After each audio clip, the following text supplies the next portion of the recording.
We welcome you to hour number 2 live right here on this Friday morning on the early line on SportsGrid. He is Donnie Rightside.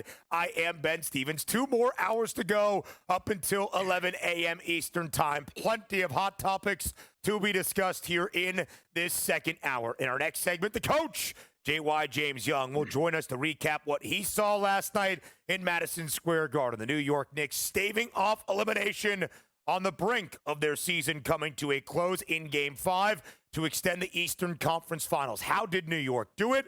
What does it mean for Game 6 tomorrow night back in Indianapolis? And his thoughts early on Oklahoma City being those NBA championship favorites as well. Chris Meany of the NHL will be here later in hour number 2. The Stanley Cup final is set. It's a rematch of a season ago between the Panthers and the Oilers. Will we see the same result with Florida hoisting the cup a season ago? And some hot topics, DRS, tailor-made for you, my friend, to start off this second hour. Yeah. We love the hot topics here. But by the way, when we talk about like courtside seats at these games, right, superstars sitting in them, like, do they get a discount from the franchise? Because you can't just go on like, Tick Picks and be like, hey, you know what, give me cash here and I'll give you these seats. If they're not available. I've really sincerely and genuinely wondered that, right? When you see Timothy Chalamet and Spike Lee and Ben Stiller, are they paying a reduced fare? You would think if anybody did not need cheap seats or comped seats, it would be these celebrities that make so much effing money. But then again, DRS is part of the glamour for Madison Square Garden in the world's most famous arena, having these incredibly famous people sitting courtside, and thus you pay for the expenses of doing so. Because of the exposure and the conversation, you let go of the ticket value. I have very much wondered that. Maybe I'll ask a couple of questions tomorrow to people I know in the know about that very statement. Yeah, it's got to be not comp tickets because there's still a business. I could get 30 grand for those 2 seats you're sitting in. I'm just going to give it to you because you're a superstar because it looks good on TV. Now, if that comes from the NBA, like, hey, we'll pay the freight. Just put superstars down there and we'll reimburse you. That's not happening there. But there has to be some sort of like, all right, you make a lot of money. We're not just giving these away. This is a good partnership. You're a superstar. You sit there. We'll give you 50% off those seats, which still would be like $20,000. But I doubt that they're handing those tickets away to be free at that point. I don't care how big the star actually is. Yeah, I would doubt they are completely free, 99 as well. I wonder what that discounted rate is, and then that's a lot of money. Like Spike Lee's always paid, though, hasn't he? Like, I wonder what his season, because he's always had season tickets, he's there every single game, it feels like, which, again, like, Chalamet's like, hey, I'm going to go to all 41 Knicks home games. Like, no, he's showing up for the big games, which means those are reserved tickets. And also, what's the hierarchy? Because how many stars are calling the Knicks going like, I would love to get into the building there, and like we don't have them available. And those stars, like let's just say like Denzel's in town. I want to go like, for sure, buddy, you're in the 3rd row tonight because we got bigger superstars than you. Do you know what I mean? Like, how is that like hit a athlete or let's just say a superstar entertainer that's like, I would love to go to this game. Like, we can get you in the 6th row. Like, oh, that's a tough look, man. Who's ahead of me? Let me know.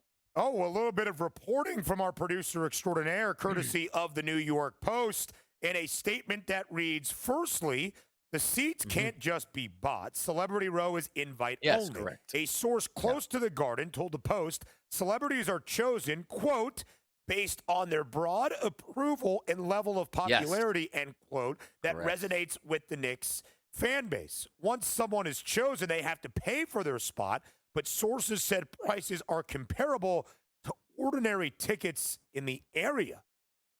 Ordinary tickets, though, within the first 3 rows, to Donnie's point, for a Game 5 with New York season on the brink, is still probably $5K, right? At bare minimum. More than that. Yeah, more than that at that point. I feel like because I don't know what the prices would be, but Eastern Conference Finals courtside, Knicks game, like I'm talking face value, like what they would just charge you. It's got to be 15 or 20,000, no? Has to be. I would think it's that high. I would certainly think so. And I'm sure there's some kind of structure, not just coming out completely of the celebrity's bank account. I guess we'll never know, but we'll enjoy the festivities as we get it. Will Chalamet and Stiller make the trip back to Indy after the warm welcome from Pat McAfee, formerly of the SportsGrid? I mean, aren't they that working? Would have been pretty cool, man. You know, if we could have said our colleague Pat McAfee sits courtside for an Eastern Conference Finals game, what could have been? Now, Hold it, hear me out on this one. Here's a better question. The SportsGrid network talent on air picks up the phone and calls the Garden. Who's getting shunned and who's getting the red carpet out there? Like, no doubt, like for me, I'm courtside. And I'm going to look up there at Ben Stevens on the Chase Bridge, no doubt about it. Is that the hierarchy? I'm sitting higher than the TNT crew last night. I'm waving down for the Now, you just got to wonder, where do the SportsGrid network, where does the talent of the SportsGrid network, in what arena can we sit courtside? Do you think we are invited? We have enough prestige to sit. Sacramento. You heard it here first, Doug. You are our guy. We're bringing back the Kings, brother. I love that. Man, that like Jerry Glanville used to leave 2 seats for Elvis. Like Christie's going to leave 2 seats for the boys here on the early line each and every game, hoping they show up. Like every game, like tell us the story about why these 2 courtside seats are never filled. I leave them for the guys on the early line, man. Whenever they want to show up, it's always there for them. Just come up the will call and you got them. Absolutely so. Never forget our credo in life. Everything is fun until the rabbits got the gun. That's what Doug Christie told us, and that's what we believe first and foremost. All right, DRS, what a great start to this second hour. Let's keep it rolling. Yesterday in Orlando at Big 12 spring meetings, we've seen a lot of news and notes from these spring meetings around various conferences in the last few weeks. A lot about scheduling and college football playoff. But this from NCAA President Charlie Baker, who called expanding the NCAA tournament in basketball one of his top priorities. Here is the report from David Rumsey of Front Office Sports, another very reputable sports media network. NCAA President Charlie Baker said one of his top priorities here at the Big 12 spring meetings was to discuss expanding March Madness, which could come as early as 2026. Quote, that would be the goal, to try and do this for next year. We've been talking about 72 and 76. That would be the amount of teams that now qualify for the big dance.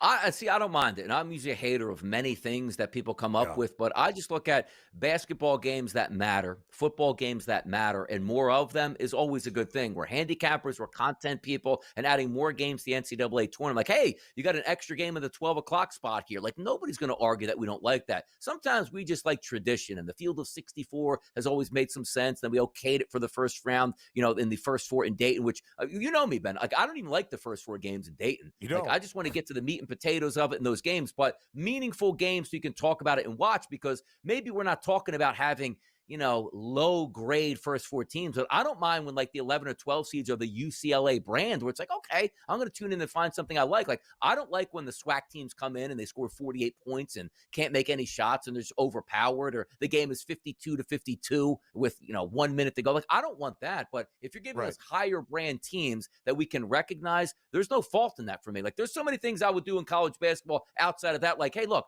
we're not going to have any buy-in games anymore. They're all gone. That November and December slate, that's gone. Game number 1, you start in conference. Let's hit the ground running. But I don't mind an extra couple games. It doesn't ruin the experience for anybody and just gives you more things to watch. For me, it completely diminishes the value because, unlike DRS, I do not believe that it would add to the NCAA tournament, and those games would be play-in type games, first 4 action in Dayton, Ohio, not between the teams that are really deserving, but teams a game or 2 above 500 from a high major league that barely qualified for the bubble. They were not good throughout 30 games in a regular season, and we are going to reward that incompetence or mediocrity to get a spot in the NCAA tournament. I do hear DRS's point about trying to make these games seem more significant. However, for me, it would do the opposite, diminish those significance of the regular season games in Donnie's favorite time of the year, late in conference action as we approach the end of February and March. We'll see if it happens.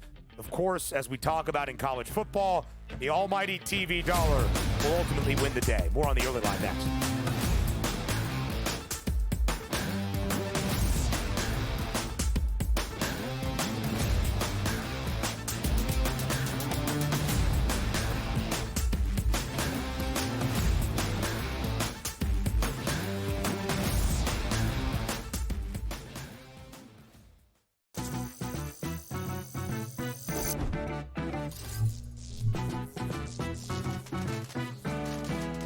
Did you know sportsbooks tend to draw up tighter bet lines for events that get even more bettors, like championship games or major matchups. My tip?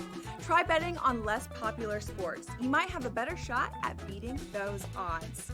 Now, go get lucky. See you in Las Vegas. Let's get lucky. Chiefs Chargers in Brazil on Friday on YouTube. They're going to give everyone that game for free. They're so generous because the rest of the season they're going to fleece you for all your money. That's one, Scott. That division to me, based on what's happened to the Chiefs the last couple seasons, that division, the AFC West, could be up for grabs here. I know Chiefs fans think I'm probably out of my mind. Pharrell, Coast to Coast, only on SportsGrid. I actually like the fact that they went 7 games against a quality opponent here and still had to face adversity even in a game number 7. How are we setting up this next series with a rested Minnesota Timberwolves team taking on OKC fresh from the fight here? They had an extremely, maybe it's just too strong a statement to say, easier pathway than people thought, particularly because of their size. The Early Line, only on SportsGrid. The game is on. The stakes are high, but the action isn't just on the field. He's rearranging that ring. Get it inside! SportsGrid's in-game live. Your ultimate second screen experience. A little flyer, couple of 18.5 points live line. Every prop, every play, every day. Anything can happen. That's complete chaos. It's smarter to be on SportsGrid.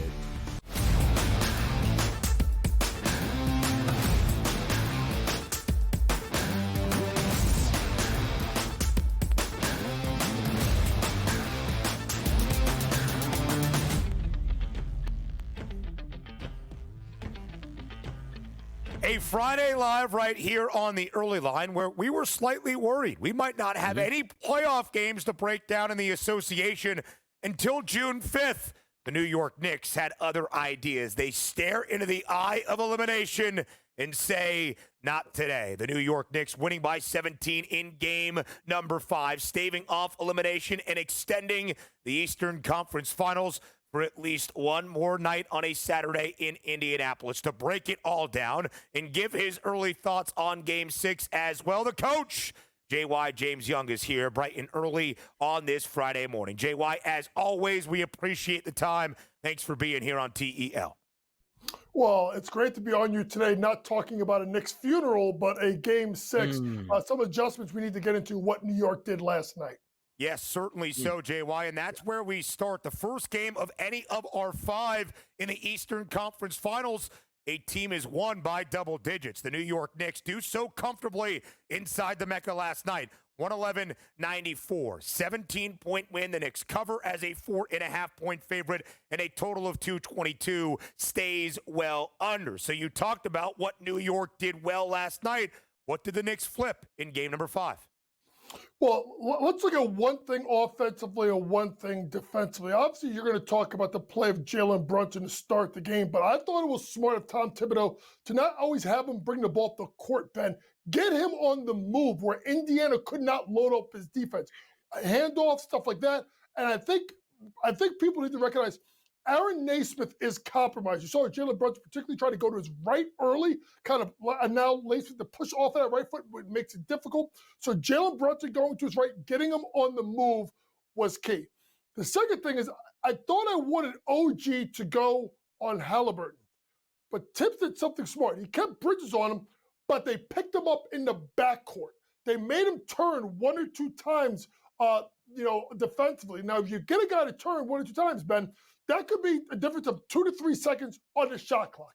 Now you're starting your offense a little bit later than accustomed, and then you get to a point where if you keep pushing him out, Halliburton isn't the one that's like quick enough to go to the basket and just blow by people if you pick them up in the backcourt.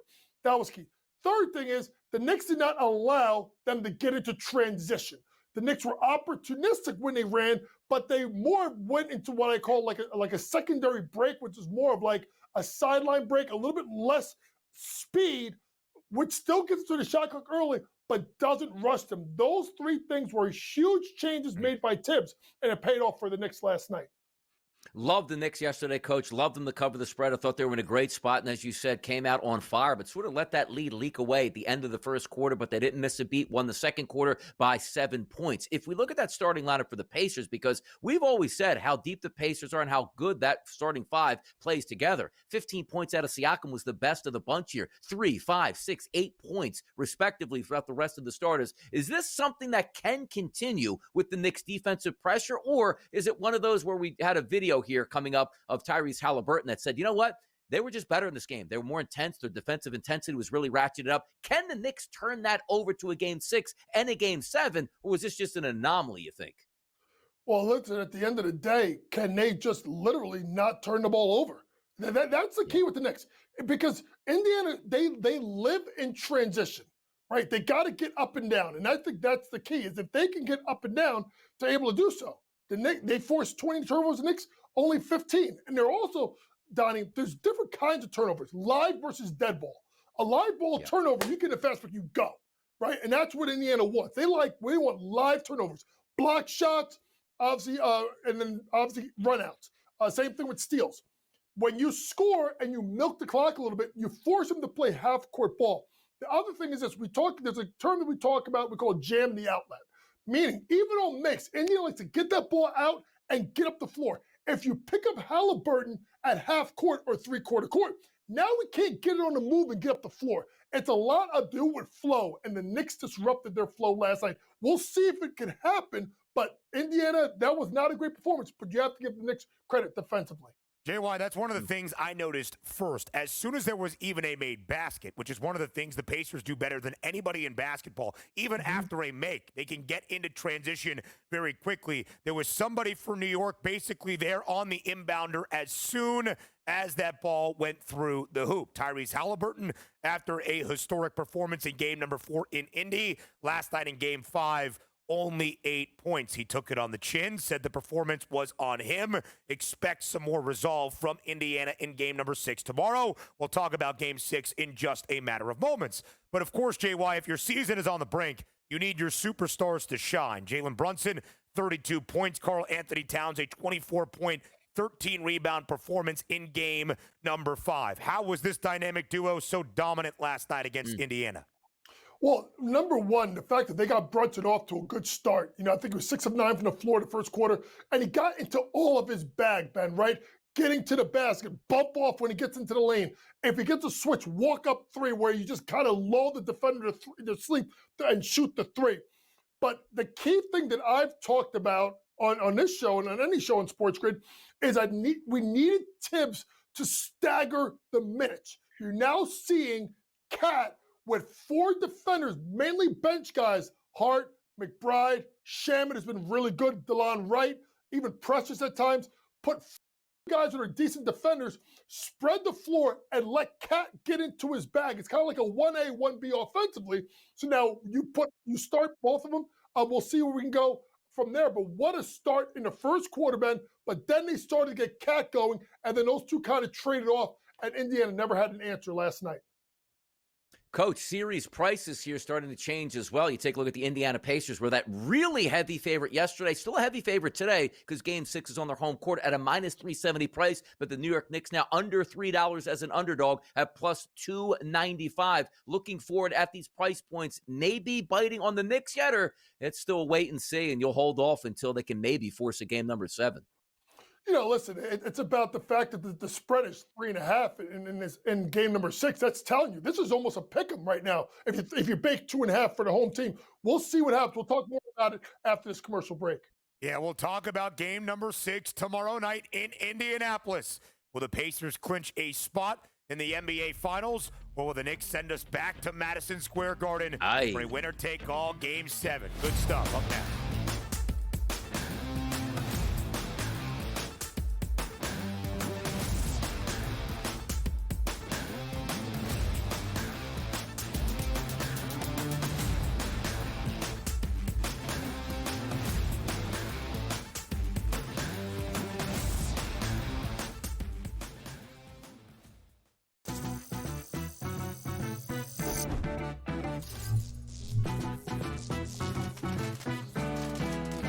Did you know sportsbooks tend to draw up tighter bet lines for events that get even more bettors, like championship games or major matchups? My tip?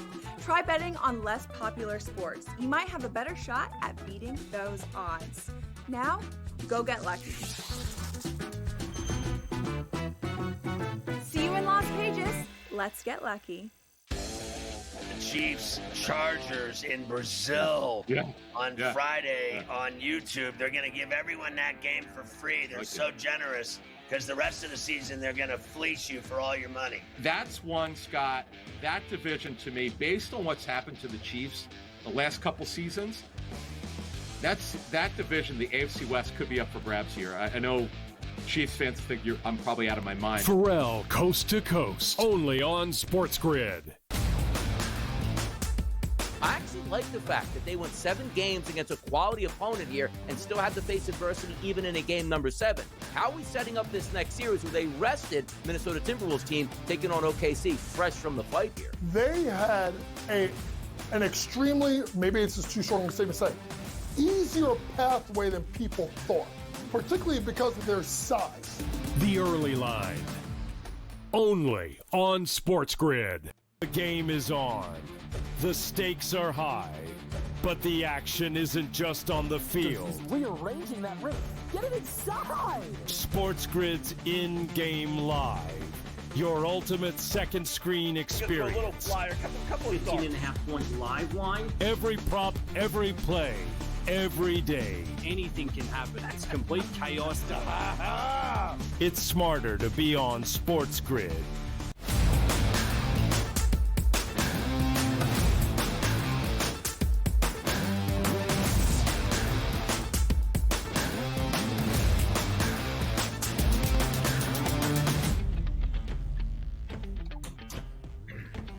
So the Eastern Conference Finals has life, but just how much? That's for us to discuss here as we look forward to a Saturday night in downtown Indianapolis. It is game number 6 of the Eastern Conference Finals between the Pacers and the Knicks. JY, Indiana, a 3.5-point early favorite for game number 6, and a total now at 218 for the over-under on the FanDuel Sportsbook. Game 6, the Pacers with an outright win advance to the NBA Finals with an outright victory for New York on the road as an underdog, forcing a Game 7 back inside the world's most famous arena. JY, the Knicks stave off elimination last night. But tell us for tomorrow night, what happens in game number 6? Well, that total coming down to 217.5 tells you what it's going to be. And they expect the Knicks to kind of rinse and repeat their formula of trying to make this a half-court game. And I think that's what you're going to see. They're going to dare Indiana to win the game in the half court. Now, the key is going to be watching, obviously, the turnover, especially live ball turnovers by the Knicks, especially someone like Josh Hart, who was really, really bad in game 4, much, much better in game 5. Do the Knicks fall into the trap? It's very simple, folks. If you think this game is going over, then you're probably going with Indiana. If you think it's going under, you're going with the Knicks. It's just the recipe of two contrasting styles. The interesting thing to look at, guys, is first quarter points. Jalen Brunson was in his absolute bag last night. His over-under for the first quarter, I think, is at 8.5 points. But I'm going to go the other way. I'm going to go Cat. It's only 4.5 points, and it's at plus 126. He will get off to a slow start because he'll let Brunson get going early. I think Cat has found something when he starts to drive the ball and you spread the floor. He should be able to get an open 3 pretty quickly. Karl Anthony Towns over 4.5 points in the first quarter at plus 126 on FanDuel right now. Yeah, if I'm looking at game number 6, too, forget it for a side perspective. I do think the Pacers win this game, same way I thought the New York Knicks would win in game number 5. But the under does make some sense, not because we don't know what the pace of play is going to be, but referees usually understand the assignment late in the series. Let the players figure this one out. Now, granted, you're not going to get away with nonsense fouls, but the ticky-tack fouls and the hand checks up at the top of the key, they'll let those go through, which makes it a little bit harder to score, which brings me to my next point here, Coach. Jalen Brunson, 31.5 points as his total. He got 32 in game number 5. Again, he had some performances in the first quarter, Coach, which I thought he was going 40-plus, 50-plus points here. Cooled down the second quarter, heated back up in the third. You take a look at Tyrese Halliburton, who had a terrible game, per se, in game number 5. 20.5 points here. How are you playing the big guys here at the point guard position for both of these teams? Well, listen, for Indiana, for Halliburton, it's got to be about the assists more than the points. If I'm Indiana, though, I'm saying that I can't let Brunson get off early. That's why you look at someone like Cat to play better. Also, look at the fact that OG Anunoby did not shoot the ball well. I think 2 of 10 from the floor last night. Maybe he gives you a better performance. Here's the thing. If they are going to let you play, Donnie, and you're right, they're probably going to stay out of it. This benefits New York because they're going to be able to play more physical like they did last game. So to me, it comes down to this. Does Indiana match the intensity? What do they do with handles with Brunson? Do they blow it up by sending 2 people? If you're Indiana, get the ball out of Brunson's hands and make other people beat you. If you're in New York, if you let Tyrese Halliburton go off, but he can't get other people going because there's not a lot of guys that can create their shot, maybe Pascal, that's the recipe. But if you're talking about half-court basketball, physical basketball, that's going to benefit the Knicks. Jalen Brunson, a game-high 32 points last night, his 10th performance in this postseason with at least 30, the most for a single New York Knick in a single postseason in NBA playoff history. As we look at the supporting staff, JY, you mentioned OG Anunoby. Karl Anthony Towns, 2 consecutive games north of this points prop at 22.5. And Pascal Siakam, the only guy in the starting 5 for Indiana last night, reaching double figures. He had 15 of the 6 guys on that list whose performance in Game 6 is most important to the outcome tomorrow night. It's Karl Anthony Towns. Because when he decides, listen, I hate to say this about a guy in the playoffs, Ben, when he decides to play and he decides to take the ball to the basket and play more inside out and have the ability to drive, it opens up his 3-point shot. When he drives to the basket, Siakam can't stop him. He's too small. Turner can't stop him. Not physical enough. And there's no one on the bench can do it. Here's the thing.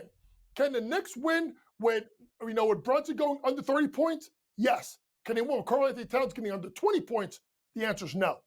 Ooh, a very good assessment there, JY, and a great breakdown early on this Friday for tomorrow night, game number 6 in Indianapolis. Pacers an early 3.5-point home favorite, needing just 1 win to get back to the NBA Finals for the first time in 25 years. Where the Oklahoma City Thunder await. More on that next. Yep.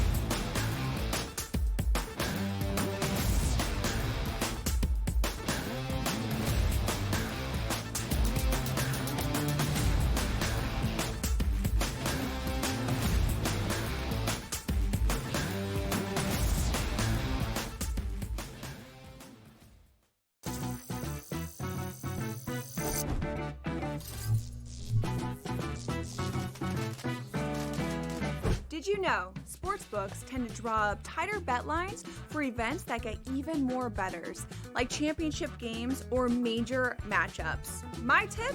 Try betting on less popular sports. You might have a better shot at beating those odds. Now, go get lucky. See you in Las Vegas. Let's get lucky. Chiefs Chargers in Brazil on Friday on YouTube. They're going to give everyone that game for free. They're so generous because the rest of the season they're going to fleece you for all your money. That's one, Scott.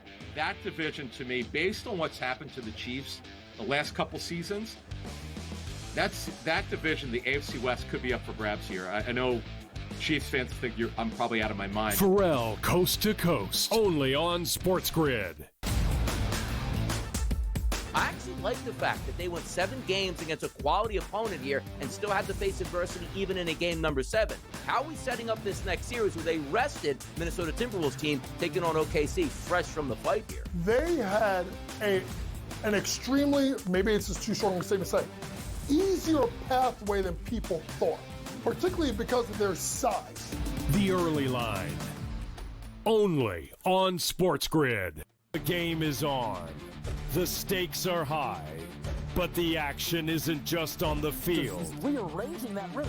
Get it inside! SportsGrid's in-game live. Your ultimate second screen experience. A little flyer, couple of 15.5-point live line. Every prop, every play, every day. Anything can happen. It's complete chaos. It's smarter to be on SportsGrid.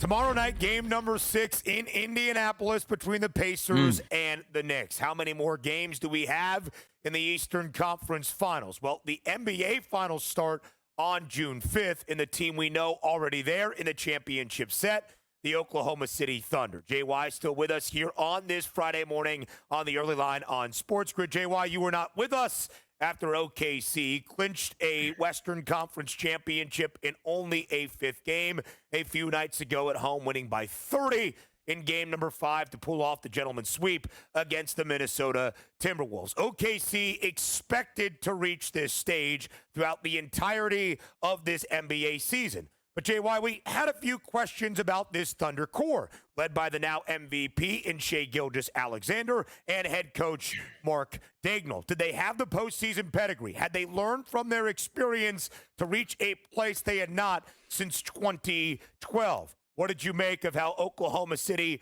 reached the NBA Finals, doing so in only 5 games in the Western Conference Finals? I'll be honest with you, Ben. They need to thank the Denver Nuggets because the Denver Nuggets pushed them.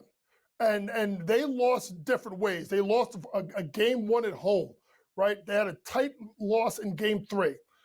They had to come back after losing game 6 to win a game 7. But since that game 7, about 3 minutes left to go in the second quarter, they have been the Oklahoma City Thunder team that we've expected and seen all season, which is rely heavily on that highly ranked defense and then have enough offensive firepower to be offensively diverse. Meaning, I know SGA is the MVP. We have to crown him and maybe start to have this conversation of the talk of, is he arguably maybe the best player in the world, or how close is he to that number 1 spot? But it's been the evolution of Jalen Williams. It's been having Chet Holmgren for the entire season. It's getting Isaiah Hartenstein from the New York Knicks to give them that leadership, that toughness in the paint. It's Alex Caruso, who literally, I should just call him the prison warden, because he just puts, whoever he guards, he puts that kid in jail.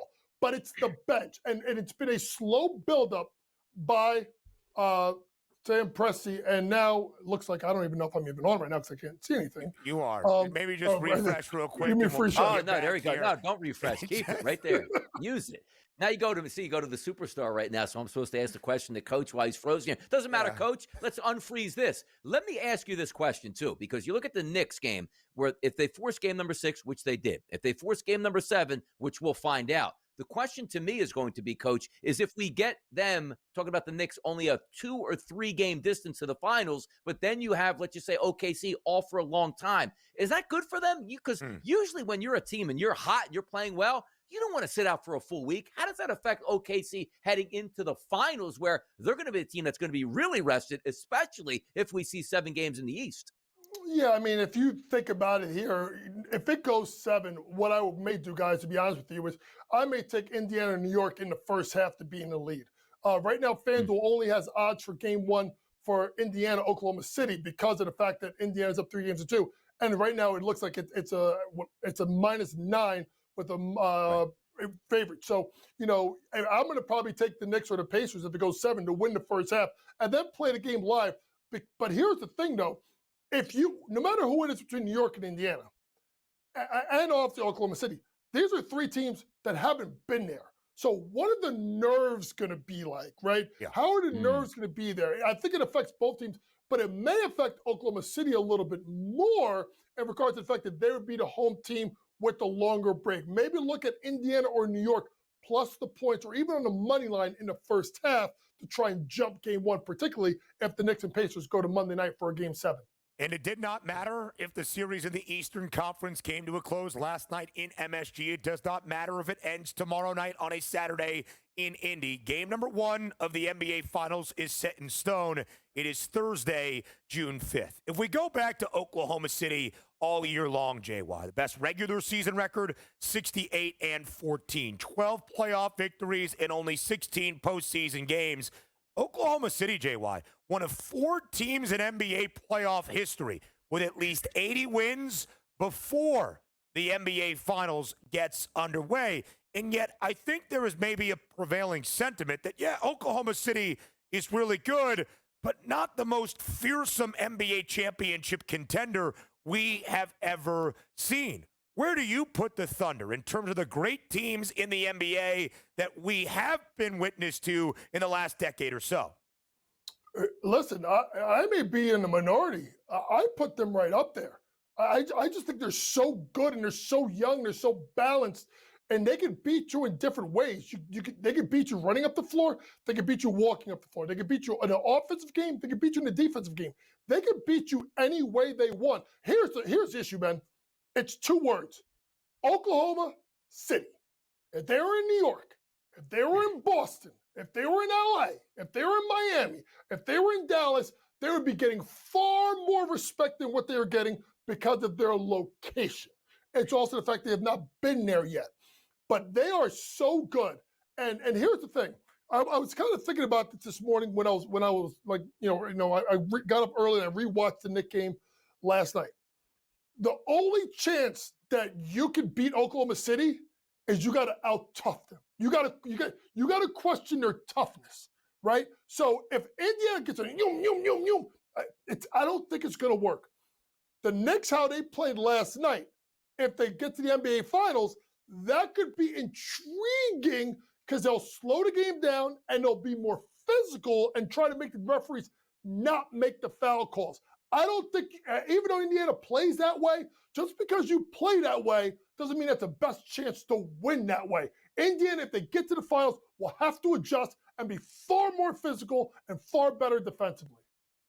Let's take a look at that finals picture here at the FanDuel Sportsbook, which shows Oklahoma City Thunder to win it all, a minus 750 price, followed by the Pacers. Of course, they have the lead series lead over the New York Knicks, looking to close it out in 6 games at a plus 700 price. And if the New York Knicks find their way into the finals with a 3-game comeback here in 5, 6, and 7, they're a 16-1 price. If we look at the price points right now, obviously overwhelming favor because OKC, because they're already there. Talk to me about if there's any price points that you like between these 3 teams. And also, once we do settle on a finals, are we still looking at Oklahoma City that high of a favorite here, Coach? They should be that high of a favorite because if it's the New York Knicks, look at the fact that they played them twice during the year and they blew their doors off. It wasn't even a contest. Yeah. So it does make sense for Oklahoma City to be a big favorite versus New York, Indiana. Obviously, the Knicks line is going to move. If you want to jump on New York, you jump on them now if you think they're going to win a series because you're not going to get a better price. Even if they win Game 6, that's going to move a little bit more. Here's the thing.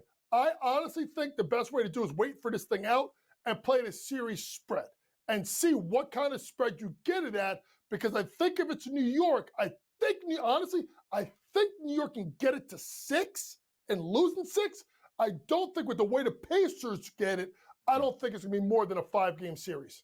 Because Indiana is just 1 win away from the NBA Finals for the first time in 2.5 decades, the hypothetical NBA Finals matchup that we have an exact series price for is OKC versus Indiana. It's minus 770, even greater than that number we showed you with the 3 teams remaining in the hunt for a Larry O'Brien trophy. Minus 770 for the Thunder outright. The Pacers a plus 540 price in that series outright number. A series spread would be Oklahoma City laying 2.5 games at minus 120. What does that mean? The Thunder would have to win in at most 5 games to cover that series spread. It is very interesting, JY, to see what the odds are anticipating for the NBA championship matchup as of this moment. Of course, still a lot to figure out in the Eastern Conference Finals. We'll know a lot more come the end of tomorrow night in Indianapolis. The Pacers and the Knicks. Indiana, a 3.5-point favorite for Game 6, a total at 218. JY, a fadeaway to the break. We appreciate your time, as always, here on this Friday morning on the early line on SportsGrid. Are we get that the Tyrese Halliburton shot? Yep. A couple of Hallie what? Hallie what? He's stuck. Looks like a robot. Brunson.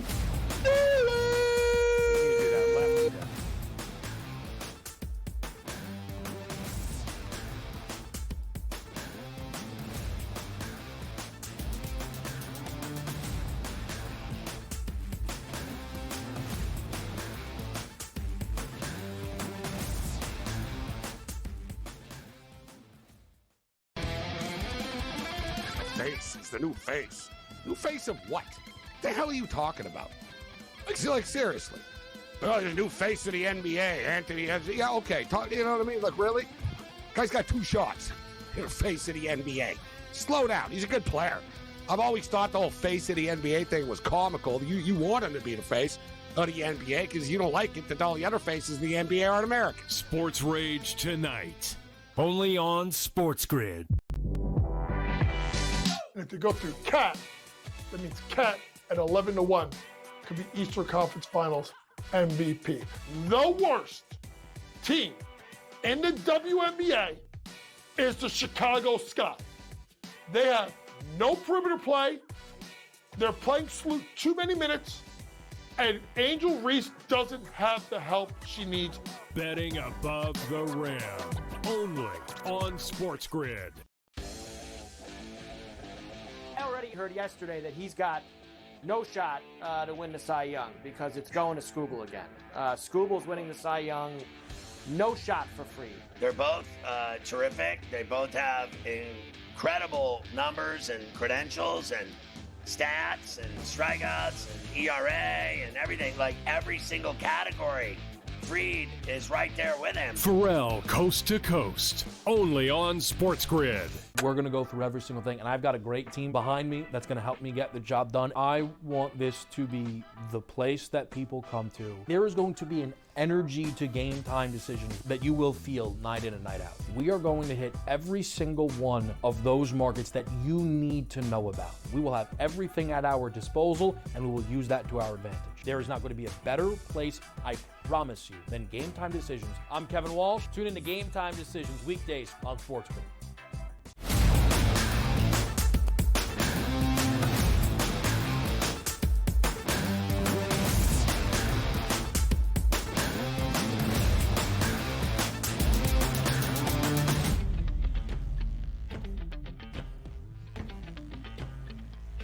A Stanley Cup final for 2025 is now set, and it's a Stanley Cup rematch from what we saw exactly a year ago to help us make sense of the conference finals coming to a close and what to look forward to in the Cup final. The NHL's Chris Meany joins us now live on this Friday morning on the early line on SportsGrid. Chris, as always, we appreciate the time, my man. Looking forward to breaking down what we saw last night in Dallas and, of course, the Stanley Cup final rematch between the Oilers and the Panthers.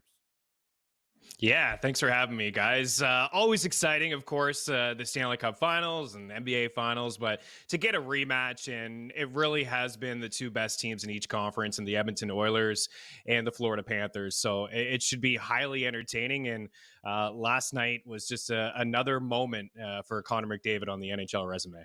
Yeah, let's start with how the West was won by Edmonton for a second consecutive year. The Oilers victorious on road ice in Big D with a 6-3 victory in game number 5. Chris, in game number 1, the Lone Stars' victory in this series, they scored 5 unanswered goals in the third period. But in the 4 consecutive victories for Edmonton, a plus 14 goal differential, outscoring the Stars 19-5. What was the key for the Oilers to win the Western Conference crown once again?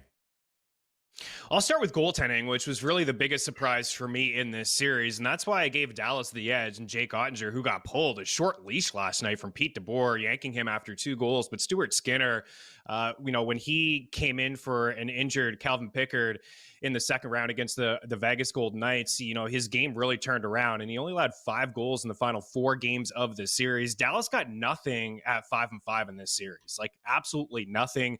And you look last night, in a must-win situation at home with all the fans there, they had 14 shots at 5-5. They had 4 shots at 5-5 in the second period, and they had 4 shots in the third period at 5-5 as well. They got the early goal from Jason Robertson. He was the only guy that really showed up for the Stars in this series. So, yeah, I want to give some credit to the Edmonton Oilers. Connor McDavid did his thing, 9 points. He had that unreal breakaway goal. He's got 33 speed bursts of over 22 miles per hour, 19 more than the next closest guy in the Stanley Cup playoffs. He's a freak. Leon Draisaitl had 9 points, but also secondary scoring. Ryan Nugent-Hopkins, 9 points. Corey Perry scored last night, 2 goals for the 40-year-old in this series. Kane, 4 points. Jeff Skinner steps in for an injured Zach Hyman. He scored a goal last night. So I look at the Dallas Stars players and I see the 5-5 play. the Stars had more scoring chances, high danger chances, shot attempts in the series, but Edmonton had 13 goals at 5-5, and the Stars only had 5. Matt Duchene, 1 goal in 18 games in the playoffs.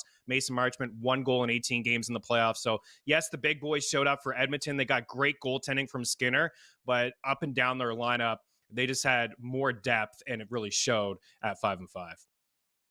You take a look here, Chris, on the seasonal statistics for Edmonton, and even the past couple of years, they're a fun brand of hockey. They play a lot of overs, and it's like, okay, if we get some good goaltending, maybe we can make a run to this thing. But as you take a look at the last 2 games against the Golden Knights, back-to-back shutouts, outside of game number 1 against the Stars, where they lost 6-3, 3-0, 6-1, 4-1, before giving up 3 goals last night. Is this something that we can anticipate moving forward, saying, you know what, if Edmonton gets really good defense and really good goaltending along with that offense, boy, oh boy, it sounds like maybe we are bringing back a Stanley Cup to Canada finally. Yeah, it certainly could happen. And again, I'll go to Stuart Skinner. He basically has to be perfect. I mean, we know what the Florida Panthers can bring to the table. This is the 3rd straight season they'll be playing in the Stanley Cup Finals. The last time we chatted, I do believe I talked about having them in the finals one more time. And last year, you look at the 7-game series, there were a couple games where there was some high-powered offensive attacks, especially from Edmonton. I look at games 4, 5, and 6. Actually, 4, 5, 6, and 7. The Oilers had 19 goals and only gave up 7, but the under hit 4 of the 7 games in the series. It was tight checking, and that's the same sort of deal Florida plays, a tight checking style of hockey at 5-5. They don't give up a whole lot. And when these 2 teams played last year, it was very, very similar. I mean, I was looking at it again this morning, and I couldn't believe how similar it was between the 2 teams in terms of just 5-5 play. The shot attempts, the scoring chances, basically even. I think at 5-5, the Panthers had 1 more shot and 2 more high danger chances. So the goals were even at 5-5, 14 apiece. So I think it's going to be a tight checking series. Obviously, Donnie, there's a lot of offensive firepower on both sides, but both goalies are playing good. Bobrovsky's playing just as good as Skinner over the past couple of rounds. So I think, there's a potential for high scoring games, but I do believe we'll see some tight checking. And that's something I took away as well from last night and the series, not so much against Vegas, but in particular against Dallas, because I thought that they were one of the deepest teams in the league and just so tight checking. You mentioned the goals against. It's Skinner, and it's the style and brand that the Oilers are playing, because we're used to seeing them have to beat you by scoring 6 or 7 goals, and that's just not the case this time around. A lot of similarities, of course, to last year's Cup final when the Panthers won in 7 games. And the Edmonton Oilers were even able to force that 7th game in what was a great Stanley Cup final. We'll talk about the rematch. We'll fully preview the series in just a matter of moments. But, Chris, of course, there are similarities. There are a ton of familiarities in this stage, including for the Florida Panthers, who are playing in the Stanley Cup final for a 3rd consecutive year as that reigning Cup champion. Within the organization, what has sparked this almost dynastic run for Florida? I think Paul Maurice, right? The Florida Panthers were kind of always knocking on the door. I mean, first of all, there's 2 things, really. There's Paul Maurice, who's been around in the league for a long time. I mean, he coached against Rod Brind'Amour, and he coached Rod Brind'Amour back in the day, right? So he's had a lot of experience as a head coach in the NHL. So, when they made the coaching change and they brought him in after having a good season the year before, he kind of sparked them. And also the big trade with Jonathan Huberdeau, who had a career season for the Florida Panthers. They moved Huberdeau and Mackenzie Weegar to Calgary for Matthew Tkachuk, right? And gives them, an identity, a different identity. They always had a ton of skill and a ton of speed, but then they add Matthew Tkachuk, they add Sam Bennett a couple years ago. Now they have the sandpaper with the skill, with the speed, and Sergei Bobrovsky's who've won a couple Vezinas before this recent run from the Florida Panthers. So I think it just goes to management making those tough decisions, right? You see some teams like the Maple Leafs, we'll see what they do in the offseason. Do they make a big change and follow Florida's suit? And I think that's what we saw with the Panthers, and they're unstoppable at the moment. A rematch in the Stanley Cup final. It's the Oilers and the Panthers once again, and it starts on Wednesday. Chris Meany breaks down the series next.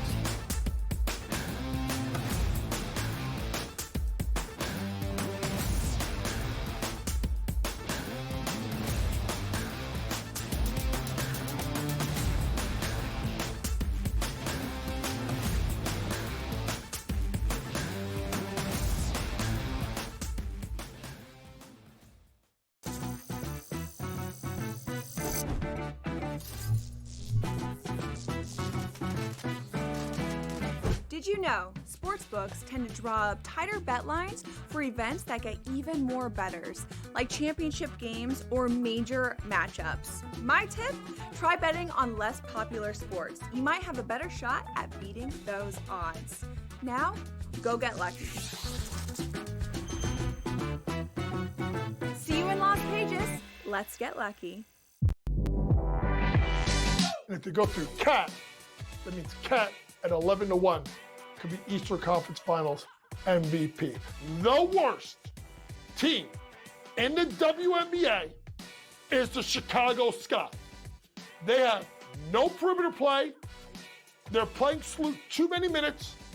And Angel Reese doesn't have the help she needs.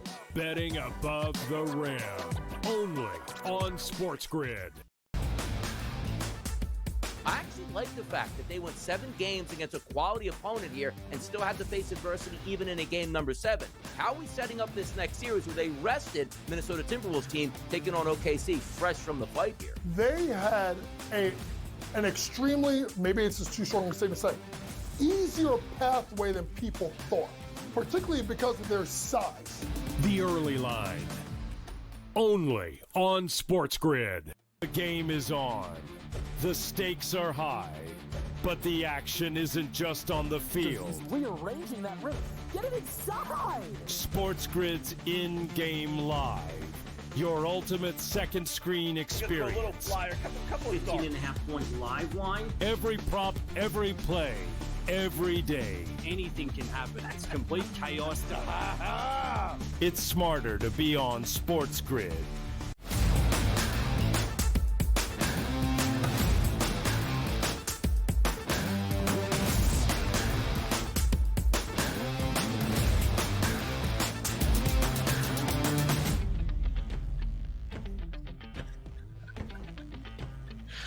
Just like last year, a Stanley Cup final rematch between the Florida Panthers and the Edmonton Oilers. But in 2024, it was Florida in Sunrise with home ice advantage. This time around, it's the Oilers that have home ice advantage, starting with game number 1 on Wednesday evening up in Edmonton. And Chris, it was really interesting yesterday with the hypothetical matchup that seemed likely to see the Cup final rematch between the Panthers and the Oilers. Florida in the hypothetical odds was a slight series outright favorite. Now that we have the actual reality of that Cup rematch, it is Edmonton with home ice advantage, and ever so slight, and we're talking 7 cents at this moment, outright favorite to bring a Stanley Cup back to the Great White North. So, Chris, that is basically my question for you. A Stanley Cup final rematch, will it follow suit to what we saw a season ago? Yeah, and buckle up, because last year was highly entertaining. I know Florida took the first 3 games, but Edmonton pushed that series to 7. And I mentioned, in the previous block, the goals were 14-14 at 5-5. The Panthers had the edge in shot attempts and scoring chances, but 1 more shot on net, 2 more high danger chances at 5-5. It was a very even series despite the way it started. And I think the Oilers learned something from that series as well as, as it got on a little bit longer and deeper. Games 4, 5, 6, and 7, 19 goals scored. They had an 8 spot in one of those games. McDavid had 11 points in 7 games. He had nothing in game 6 or 7, unfortunately, still went on to win the Conn Smythe as the MVP of the Stanley Cup playoffs. But I do believe I don't know if you guys think this is silly or not, but I'm a big believer in learning how to lose before you learn how to win. I look at 1982-83, Wayne Gretzky's first Stanley Cup appearance. He lost to the Islanders, who were on a run. What happened the following year? Gretzky and the Oilers beat the Islanders. How about Sidney Crosby in 2007, 2008? His first Stanley Cup appearance with the Pittsburgh Penguins, lost to Detroit Red Wings.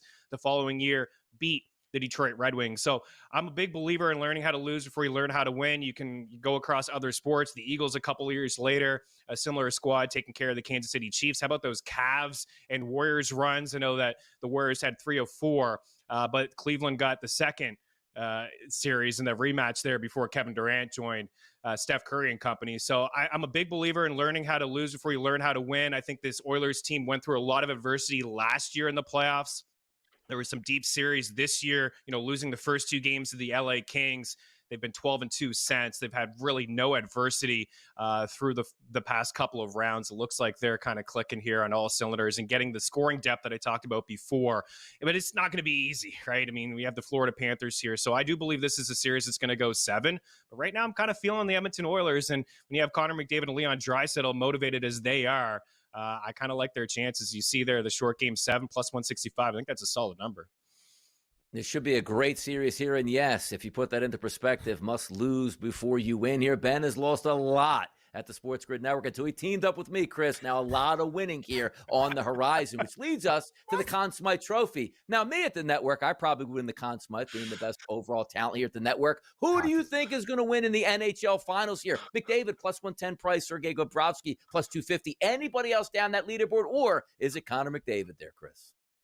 Yeah, I mean, I'd like to give another name than Connor McDavid. I just talked about how he won last year, you know, without the Oilers winning. And if you got in early, like your boy Ben there, maybe a W for him. You're loving it at the moment. But I still think that's a decent number. I mentioned the speed burst. You know, he's got 26 points. And you look at the series he just had, 9 points in 5 games. He has at least 2 points in 9 games here in the Stanley Cup playoffs, 7 games with fewer than 2, and just 2 games with 0. It's just crazy to think about that he's got 2 games where he's been held off the score sheet, and yet he has 9 games where he has had 2+ points. But I think I mentioned Leon Draisaitl to you guys last time, and I believe he was at 15-1. Why not? Like, he's got 25 points. He's just 1 point behind McDavid. We know what he's capable of here. He could get 5 to 7 goals in the Stanley Cup Finals, and then his number could be a heck of a lot shorter than what it is right now at plus 850. On the Florida side, I mean, Barkov does lead the Panthers in points. He's going to have a tough task to try to shut down Connor McDavid as one of the best defensive players in the league. I look at other guys on that list like Bobrovsky. I mentioned his game of late. He's 12-5, a .912 save percentage. He has 3 shutouts. He's a guy that could certainly, if he holds down this high-powered Edmonton offense, he's going to get some votes. And then Sam Bennett, I think, is a really good number at 38-1. He's right there among the leaders for the Florida Panthers. He plays that style where he can lay a few hits. He can maybe drop the gloves if it comes to that. And he can put the puck in the net. And, you know, you're really seeing some chemistry with Matthew Tkachuk and Carter Verhaeghe at the moment. So Sam Bennett is a long shot to keep an eye on. Chris Meany from the NHL joining us here on a Friday to break down the Stanley Cup final between the Oilers and the Panthers. Chris, have a wonderful weekend. Hour number 3 for us. Up next.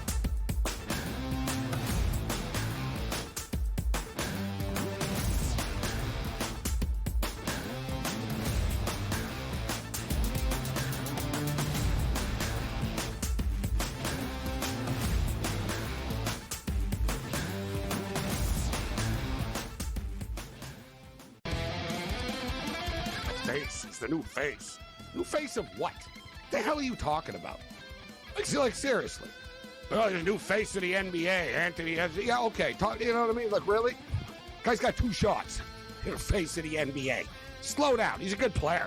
I've always thought the whole face of the NBA thing was comical. You want him to be the face of the NBA because you don't like it that all the other faces in the NBA aren't American. Sports Rage tonight. Only on SportsGrid.